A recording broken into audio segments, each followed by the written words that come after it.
Hi, this is Cynthia, and I am here with Tsunami Saga 2. This is the second part of the Tsunami series that I'm doing. This is about my stepdaughter. Now, she moved in a couple of years ago, as you know, and that caused a big ruckus because too many things were happening. We had drugs and boys and all kinds of stuff happening. And this is when she was 19 years old. Now she's 22, and she's back. And she's back this time. I think it's for myself, is to change my way of thinking. I was on the defense mode the last time when she came in, but this time I think God is taking me around and changing me to the point that I'm even seeing, at my surprise, that I am not being so territorial. And I did establish some rules, uh, a week after she came. We had the rules the day she came, but I had to reestablish them the week after, because she started breaking the rules immediately. So now I'm taking her to drug classes and stuff, and I found out, uh, what night was that? Saturday night, that I was pretty much angry about having to change my whole life to, uh, accommodate her. And I didn't realize I was angry. I was doing the sacrificial martyr thing that I do, because I'm an Aquarius, and that's what I tend to do, is try to save the whole world, the humanitarian in me. But I didn't necessarily feel like I should have, because she was 22 years old and she's being treated like a young girl, like they are still caring for her like a child. But I realized also that if I don't do it and help out in this area, like help her get drug rehabilitation or whatever, then it's not going to happen. It's going to get worse because the parents are in denial. So what happened is that I talked to my sister, and she really, really, let me vent on her. Unfortunately, I love my sister, but she let me go there, and I went there with her. And then later on, I was able to take her that next morning to her next meeting, but I realized that I was still angry until I got into the meeting. And then I realized that all these people in this meeting are lights, they have light from within, because what's happening is, some reason the light clicked on in my head, and I can see people's auras now.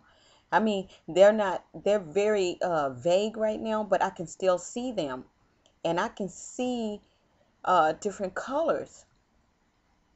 And when I saw those different colors, I understood that these people are very much creative people in the world who needs to change the world, but because they don't fit in, they decided to medicate their way into fitting in. So they would act out, do drugs and all this to fit into the crowd that they do not fit into.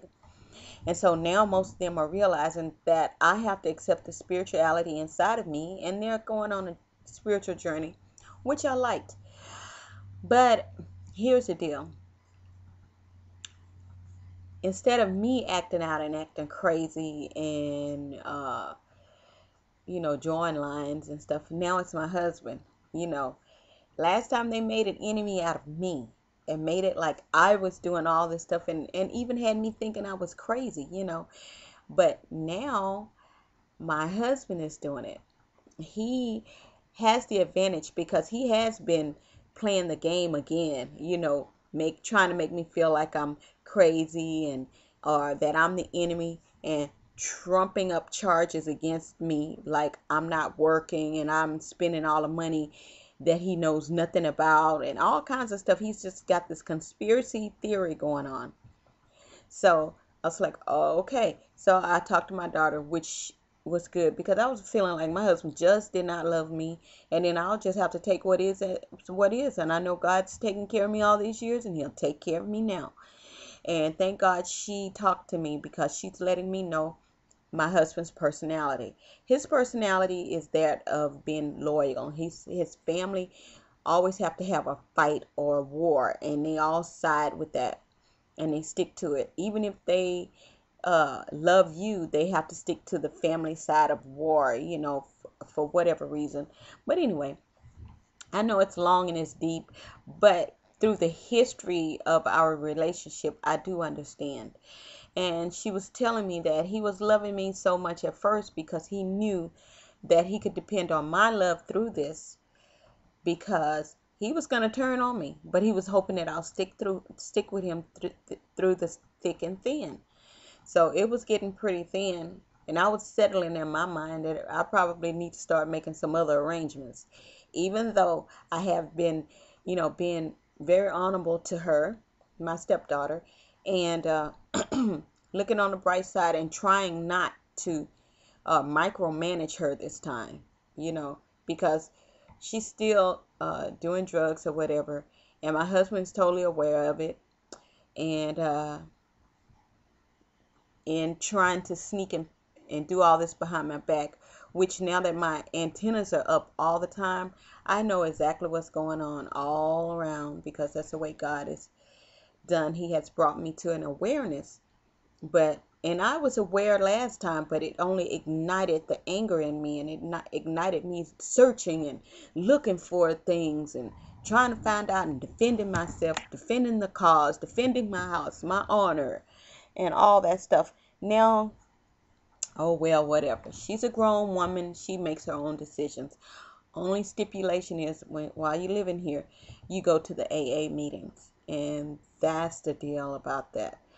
So I am standing my ground about that. I'm keeping my promises that I told my husband, even though he's broken every one. But I'm learning that I have a peace in this thing. It's just, I don't even understand how I can just let it go and just be. I just want to be me. And now I know that God is changing me from the inside out, because this is not really a tsunami as it was. Only tsunami I could say that this tsunami is a change in my heart and my personality. And I had a guy prophesy to me. His name was Bob Dyer. Is Bob Dyer, and he's the one of the prophets at our church, an assistant pastor.